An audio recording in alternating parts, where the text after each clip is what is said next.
दिल्ली में कोरोना से सैकड़ों मौतें हो रही हैं और आज दिल्ली के मंत्री सत्येंद्र जैन का ये बयान कि अस्पताल मौतों का रिकॉर्ड तो भेज रहे हैं, लेकिन क्योंकि डेथ की समरी शीट नहीं है इसलिए हमने वो डाटा सार्वजनिक नहीं किया है, ये बताने के लिए काफी है कि सरकार का झूठ पकड़ा गया है। सरकार मौतों को छिपा रही है। अस्पतालों का जो हमने कल देखा, एम्स के डायरेक्टर खुद बोल रहे हैं कि वहां 14 मौत हुई, सरकार ने 2 बताई। राम मनोहर लोहिया के एमडी खुद बोल रहे हैं कि वहां पर 55 मौत हुई है, सरकार ने 20 बताई है। लेडी हार्डिंग में 3 मौत हुई है, सरकार ने 0 बताई है।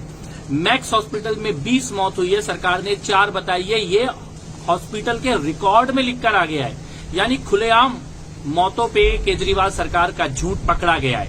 उससे भी बड़ी बात, दिल्ली में 2 श्मशान घाट, निगमबोध घाट और पंजाबी बाग और एक कब्रिस्तान आईटीओ का, इनको कोरोना से हो रही मौतों के अंतिम संस्कार के लिए रखा गया है। निगमबोध घाट का डेटा, ऑफिशियल डेटा ये बता रहा है कि वहां पे 131 लोगों के, कोरोना से मरे हुए लोगों के शवों का कोरोना प्रोटोकॉल में अंतिम संस्कार हुआ है। पंजाबी बाग में लगभग 70 कोरोना प्रोटोकॉल में अंतिम संस्कार हुआ है और आईटीओ के कब्रिस्तान में 89 लोगों का कल शाम तक कोरोना प्रोटोकॉल में दफन किया गया है। तो ये लगभग 316 मौत शमशान घाट और कब्रिस्तान के रिकॉर्ड में निकल के आ रही हैं। अस्पताल का रिकॉर्ड देख लीजिए या कब्रिस्तान का रिकॉर्ड देख लीजिए, शमशान घाट का रिकॉर्ड देख लीजिए, दिल्ली में कम से कम 300 मौतें कोरोना से हो चुकी हैं। केजरीवाल सरकार सफेद झूठ बोल रही है, आंकड़ों को छिपाया जा रहा है, ये दिल्ली की जनता के साथ धोखा है। दोस्तों, आज केजरीवाल सरकार ने दिल्ली में एक दिन में कोरोना से 20 मौतों का आंकड़ा दिया है। पिछले 2 दिनों में दिल्ली में कोरोना से 38 मौतों का आंकड़ा केजरीवाल सरकार स्वीकार कर चुकी है। सोचिए कितना बड़ा झूठ दिल्ली से, देश से और पूरी दुनिया से बोला जा रहा था। 1 मई से लेकर 10 मई तक इस सरकार ने केवल 1 कोरोना की मौत दिखाई थी।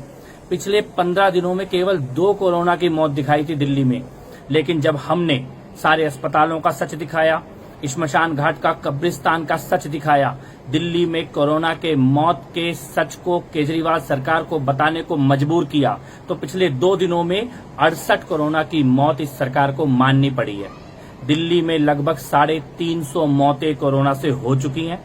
रोजाना 6, 7, 8, 10 लोगों की मौत दिल्ली के अलग अलग अस्पतालों में हो रही है। मैं ये कहना चाहता हूं, हम अरविंद केजरीवाल की सरकार को कोरोना से मौत पे झूठ नहीं बोलने देंगे, झूठ नहीं बोलने देंगे, सच सामने लाकर रहेंगे। उन्हें असली आंकड़े जनता को बताने पड़ेंगे। मैं दिल्ली के सभी सरकारी और प्राइवेट अस्पतालों के जितने भी सीएमओ या एमडी हैं, जो भी हेड हैं इन अस्पतालों के, उनसे भी कहना चाहता हूं, ये कोरोना से मौतों के झूठ का मामला सीबीआई तक जाएगा। कोर्ट जाना पड़ेगा तो हम कोर्ट भी जाएंगे। आप सबके लिए यही उचित है कि आप सच बोलिए, असली आंकड़े दीजिए। सरकार का कोई बड़े से बड़ा मंत्री या मुख्यमंत्री भी अगर आप झूठ बोलेंगे तो आपको बचा नहीं पाएगा, ये मैं आपको स्पष्ट कहना चाहता हूं। दिल्ली में कोरोना से हो रही मौतों का सच हम सामने लाकर रहेंगे। केजरीवाल सरकार को सच बताना पड़ेगा। Subscribe to Nation Next YouTube channel and press the bell icon to get regular updates from Nation Next. Also like Nation Next Facebook page and follow us on Instagram and Twitter.